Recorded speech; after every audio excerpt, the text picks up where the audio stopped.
नमस्कार दोस्तों, स्वागत है आप सभी का श्रमशाला के यूट्यूब चैनल पे। जैसे कि आप सभी को पता लग ही गया है कि हमारा एएलपी 2025 का डिटेल नोटिफिकेशन आ चुका है।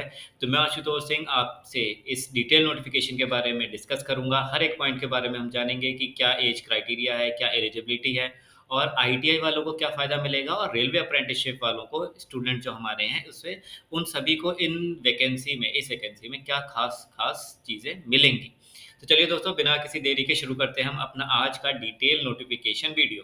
तो देखिए स्क्रीन पे जैसे कि आपको सभी को शो हो ही रहा है कि डिटेल सेंट्रलाइज्ड एम्प्लॉयमेंट नोटिस यानी कि सीईएन 2025 का पहला जो हमारा नोटिफिकेशन है वो रेलवे ने रिलीज कर दिया है।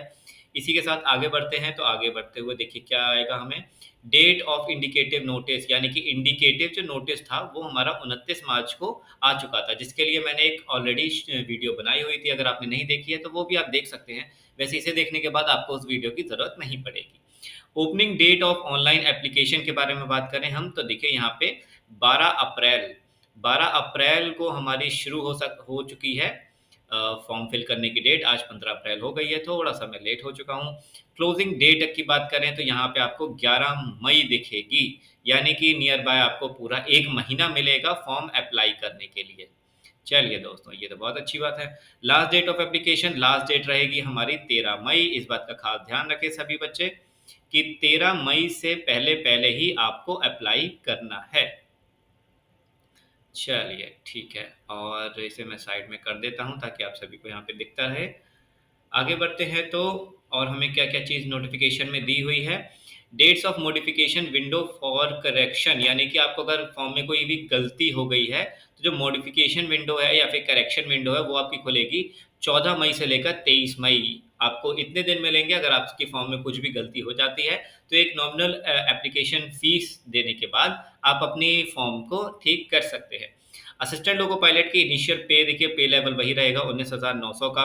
एज की बात करें तो हम 18 से 30 साल तक के बच्चे इस फॉर्म में अप्लाई कर सकते हैं। टोटल नंबर ऑफ वैकेंसी, तो टोटल नंबर ऑफ वैकेंसीज मिलेंगी यहाँ पे 9,970, यानी कि 9,970 वैकेंसी है जो असिस्टेंट लोको पायलट की 2025 के नोटिफिकेशन में रिलीज की गई है। अब जो हमारी एप्लीकेशन है, एप्लीकेशन ऑनलाइन मोड में ही सबमिट होगी, कोई भी ऑफलाइन एप्लीकेशन नहीं सबमिट होगी, इस बात का खास ध्यान रखिएगा।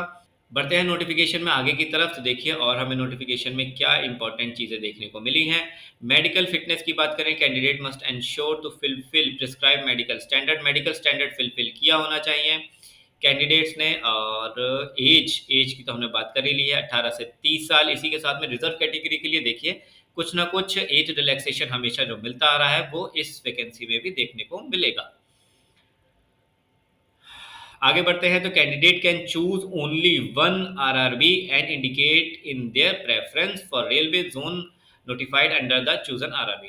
तो देखिए केवल एक ही आप आरआरबी से फॉर्म अप्लाई कर सकते हैं। ऐसा नहीं है कि आप मल्टीपल आरआरबी से अप्लाई कर सकें। आप सिंगल पर्सन है तो एक सिंगल आरआरबी लोकेशन से ही फॉर्म में अप्लाई कर सकते हैं। चलिए आगे बढ़ते हैं इस नोटिफिकेशन की तरफ। तो और क्या क्या इंपॉर्टेंट डिटेल्स यहाँ पे दी हुई है।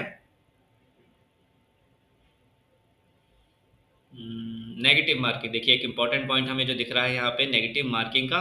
There will be negative marking 1/3, यानी कि 1/3 की आपकी नेगेटिव मार्किंग रहेगी फॉर एवरी रॉन्ग आंसर। अगर आप कोई भी क्वेश्चन गलत करते हैं तो उसमें आपके 1/3 मार्क्स डिडक्ट हो जाएंगे।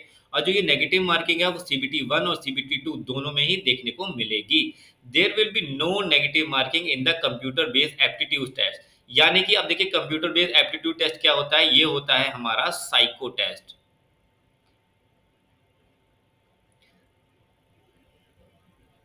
जो कंप्यूटर बेस्ड एप्टीट्यूड टेस्ट है ये है हमारा साइको टेस्ट, और इसमें किसी भी तरह की नेगेटिव मार्किंग नहीं देखने को मिलेगी। चलिए दोस्तों आगे बढ़ते हैं। यहाँ पे जनरल इंस्ट्रक्शन दिए हैं, कैपिटल लेटर्स में आपको फॉर्म फिल करना है वगैरह वगैरह सारी चीज़ आपको यहाँ पे देखने को मिल जाएगी। इस नोटिफिकेशन की पीडीएफ भी मैं वीडियो के डिस्क्रिप्शन बॉक्स में पेस्ट कर दूंगा। जो भी बच्चा इस पीडीएफ का देखना चाहता है या डाउनलोड करना चाहता है वो डिस्क्रिप्शन बॉक्स से डाउनलोड कर सकता है। चलिए और हम इम्पोर्टेंट चीज़ों पे आगे बढ़ते हैं।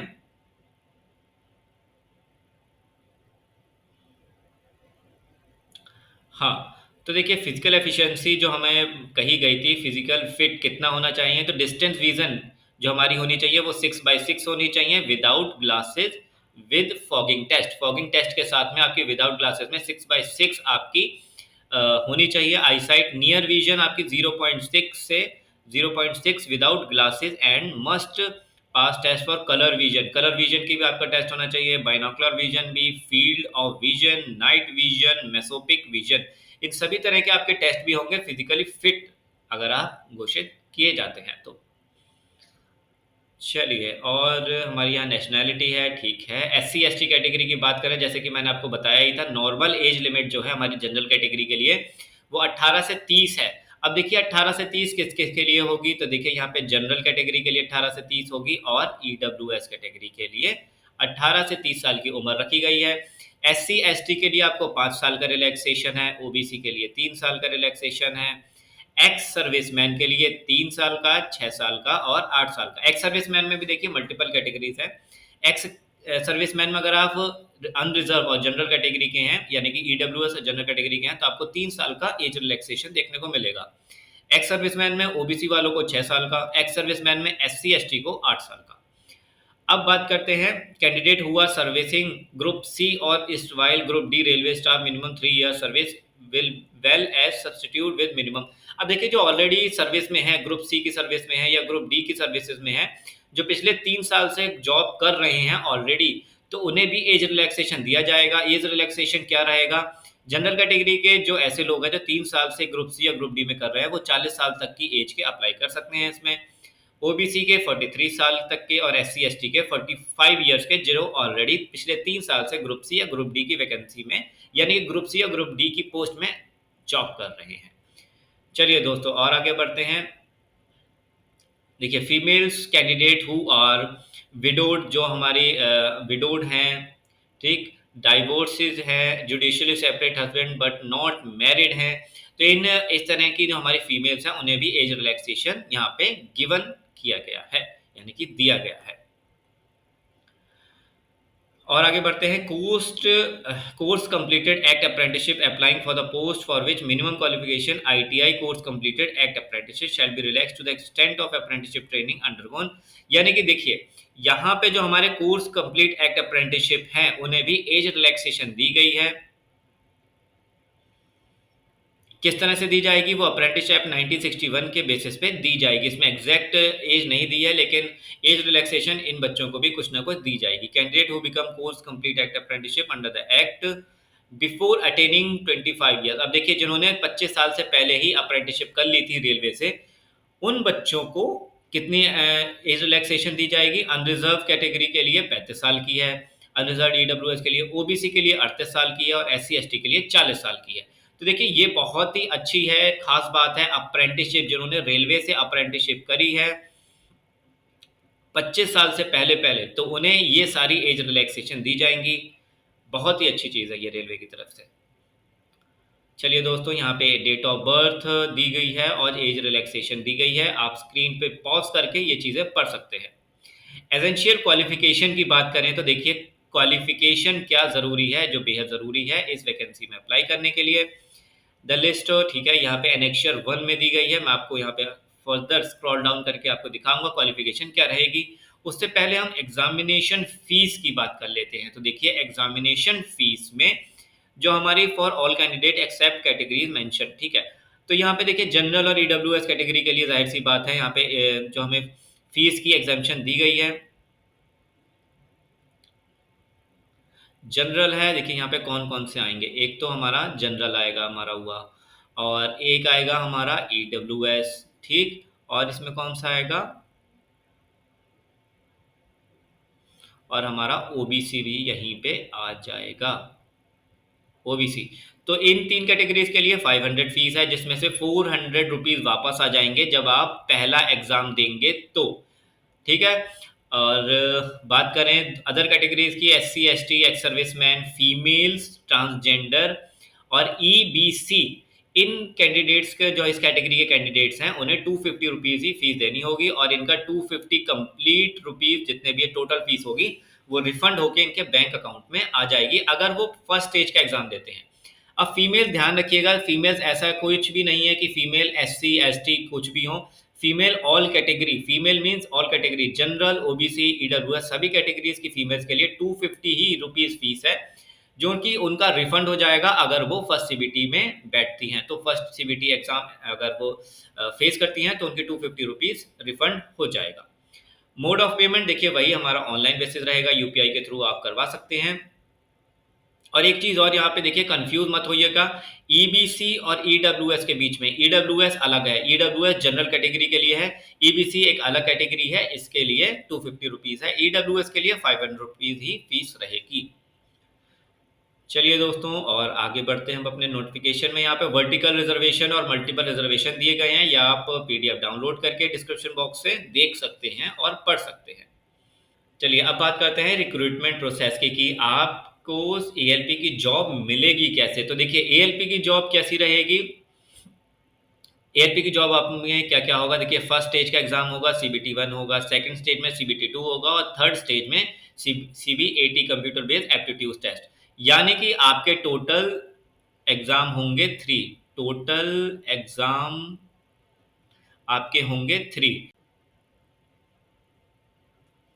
चलिए यहाँ पे मैं आपको लिख देता हूँ PSYCHO, साइको टेस्ट। यहाँ पे आपकी देखिए आपकी मेंटेलिटी और आपकी थोड़ी सी डेप्थ में आपका टेस्ट होता है कि आप कठिन सिचुएशन में किस तरह से चीज़ों को हैंडल करते हैं। तो ये आपका साइको टेस्ट होगा जो कि सीबीएटी है। इसमें आपकी नेगेटिव मार्किंग रहेगी, अगर आपको ये ध्यान नहीं है यहाँ पे भी नेगेटिव मार्किंग रहेगी। साइको टेस्ट में कोई भी नेगेटिव मार्किंग रहेगी ही नहीं, no negative marking. Psycho test में किसी भी तरह की नेगेटिव मार्किंग नहीं है। सीबीटी 1 में नेगेटिव मार्किंग है और सीबीटी 2 में भी नेगेटिव मार्किंग देखने को मिलेगी।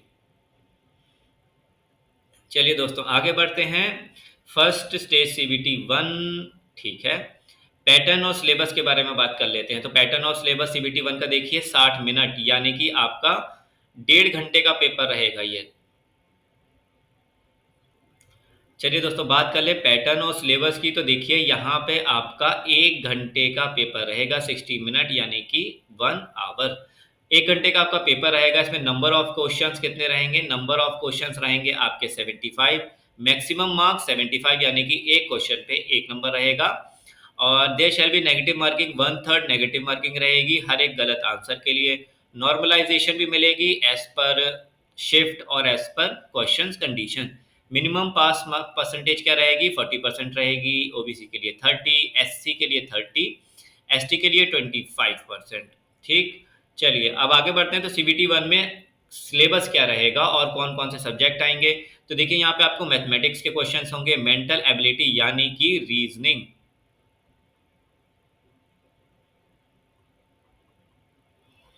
मेंटल एबिलिटी यानी कि रीजनिंग के आपको क्वेश्चन देखने को मिलेंगे। जनरल साइंस के क्वेश्चन मिलेंगे, फिजिक्स केमिस्ट्री मैथ्स के, फिजिक्स और केमिस्ट्री के, मैथ्स के तो अलग ही आएंगे।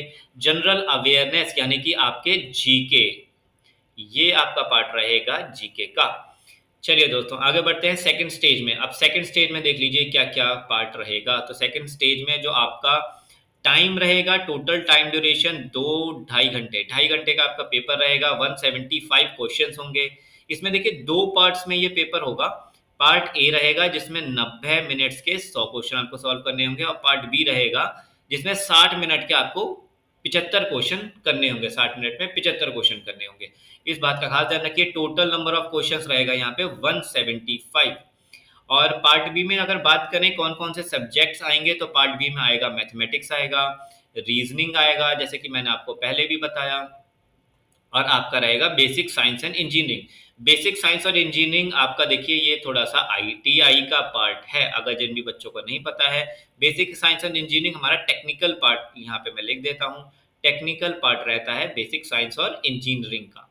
चलिए सिलेबस ऑफ पार्ट बी। अब देखिए ये तो पार्ट ए हो गया, जैसे कि हम मैंने आपको पहले ही बताया था, इसमें 2 पार्ट में आपका एग्जाम होगा सीबीटी 2। तो पार्ट बी में क्या रहेगा, पार्ट बी रहेगा आपका सिर्फ क्वालिफाइंग टेस्ट। पार्ट बी रहेगा आपका क्वालिफाइंग टेस्ट, और क्वालिफाइंग टेस्ट में क्या आएगा आपका trade syllabus. Trade syllabus means technical.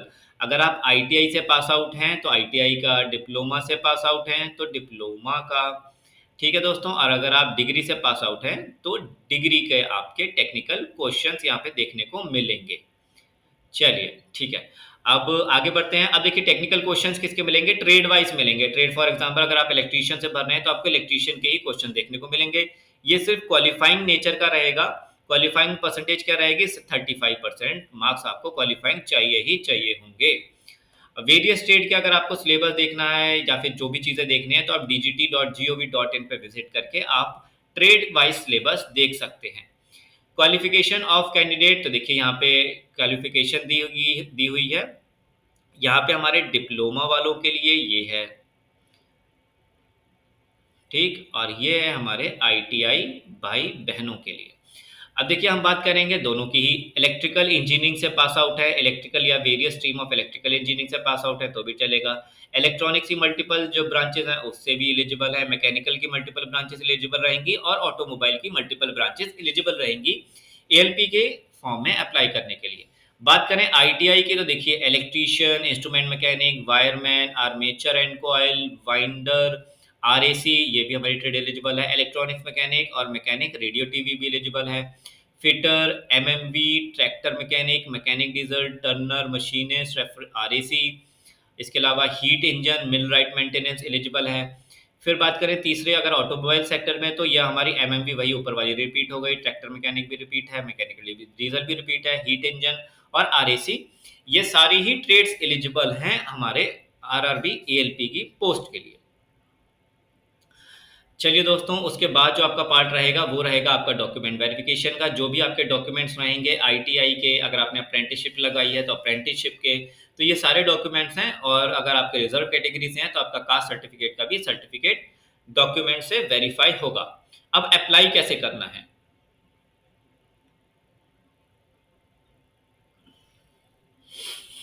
तो दोस्तों देखिए अप्लाई ऐसे करना है कि डिस्क्रिप्शन बॉक्स में मैंने लिंक दे दिया है हाउ टू अप्लाई, या फिर अप्लाई लिंक आपको मिल जाएगा। वहां पे आप क्लिक करके एप्लीकेशन पेज पे पहुंच पहुंच जाएंगे और वहां पे आप अप्लाई कर सकते हैं।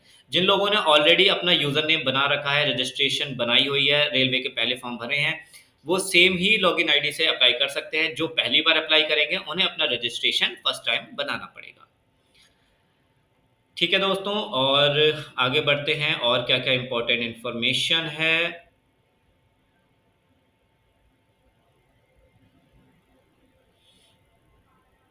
देखिए जो भी बच्चे बाद में मॉडिफिकेशन करेंगे तो मॉडिफिकेशन फीस 250 रहेगी, ठीक है, ये बात का भी खास ध्यान रखिए। और जो कि नॉन रिफंडेबल है, ये 250 फीस नॉन रिफंड होगी, मतलब कि आपको रिफंड में नहीं मिलेगी, इस बात का खास ध्यान रखिए। तो फॉर्म भरते टाइम ध्यान से फॉर्म भरें, कोई भी गलती ना करें और अपने 250 रुपये बचा लें। फिर दोस्तों आपको एनेक्चर 1 जो ऊपर कहा था कि कौन कौन सी ट्रेड्स एलिजिबल हैं या क्वालिफिकेशन एलिजिबल है, वो आपको देखने को मिल जाएगी यहाँ पे। अब देखिए असिस्टेंट लोको पायलट की मेडिकल स्टैंडर्ड ए1 चाहिए होता है, और मैट्रिकुलेशन आईटीआई वालों के लिए तो देखिए वही सारी ट्रेड्स हैं जो मैंने ऊपर बताई हैं। और matriculation SSLC post complete activation in the trade off mention. अब देखिए ये एक थोड़ी सी नई चीज़ है, ये बिल्कुल नहीं नई चीज़ है कि इसमें देखिए और कौन कौन से बच्चों को दिया है। या तो आप 10th प्लस आईटीआई हो, ठीक है, या फिर आप 10th प्लस अप्रेंटिसशिप हो, तो ये वाले भी बच्चे अप्लाई कर सकते हैं, क्या बात है। या फिर आप देखिए और कौन कौन से हैं,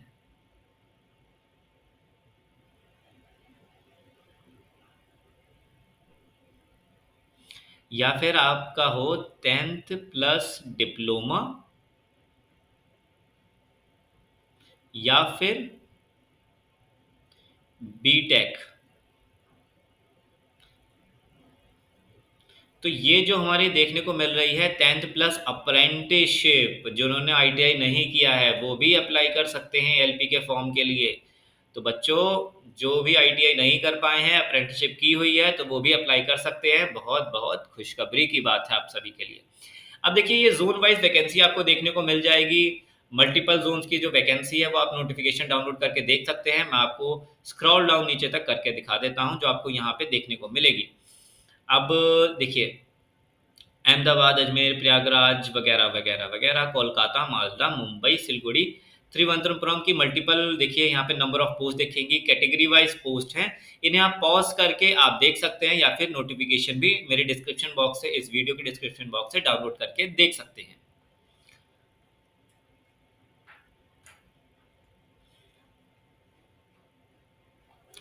बाकी दोस्तों अगर बात करें नीचे नोटिफिकेशन की, तो देखिए यहाँ पे कुछ भी बाकी इंपॉर्टेंट डिटेल्स नहीं है। यहाँ पे सिर्फ आपको देखने को मिलेंगे तो रिजर्व कैटेगरी के लिए जो हमारे फॉर्मेट होते हैं फॉर्म के, वो आपको देखने को मिलेंगे।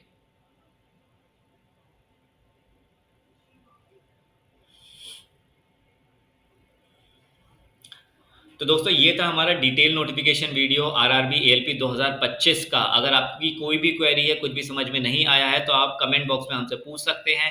इसके अलावा अगर आप कैरियर गाइडेंस से रिलेटेड या फिर जॉब से रिलेटेड आपकी कोई भी क्वेरी है, तो आप हर शुक्रवार को शाम 4:30 बजे मेरा लाइव Q&A सेशन ज्वाइन कीजिए। मैं हर हफ्ते, मैं आशुतोष सिंह, हर शुक्रवार को शाम 4:30 बजे आता हूँ, जहाँ पे आप सभी के क्वेरीज के जवाब देता हूँ। तो बिल्कुल हमारे चैनल को मिस ना करें। वीडियो पसंद आई हो तो वीडियो को लाइक करें और चैनल को सब्सक्राइब करना ना भूलें। और खास बात एक कि हमने रिसेंटली 100 के सब्सक्राइबर्स गेन किए हैं, तो आप सभी का बहुत बहुत धन्यवाद कि आपने हमें ये अचीवमेंट दिलाई।